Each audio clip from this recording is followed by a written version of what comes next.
So in this video we are going to create a 1000 word blog post about Drupal 11.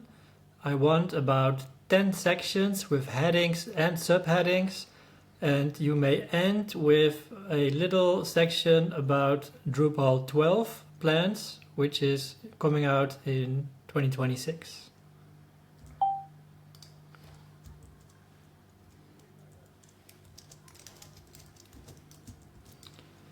So just to make sure it understands, this is a future version. Okay, so I just click generate. So currently it's doing web research, but instead of going straight to writing after web research, we're going to recognize the AI Longwriter agent framework by these extra status updates that indicate there's some planning and analysis going on before it starts writing. Okay, we're writing. Welcome to the future of Drupal. So as you can, I think that prompts are very sensitive to words you put in there. So I asked for the final section about the Drupal 12 release, and that might also influence the whole tone of the article, which is not bad. I think this is an interesting take. As you can see, the Longwriter framework is delivering on its Longwriter long content promise.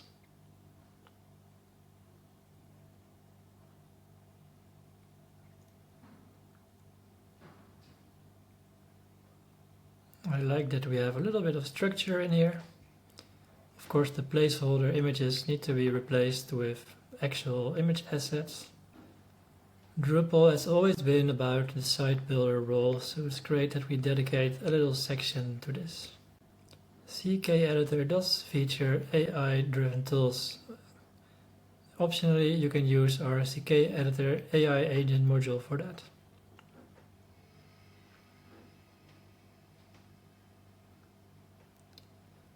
Great, so here is our final section about Drupal 12 as well. Awesome.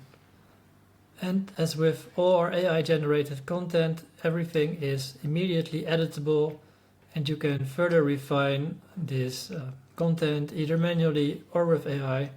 That's what makes the workflow very powerful. So we just spent a couple minutes on this blog post and we already have a great structure full of ideas. Of course, we need to read and fact-check all of the content in here, but our web researcher layer is quite advanced and I expect this to be factually correct. And that concludes the 3 ways in which we create brand new content with DXPR Builder's AI features.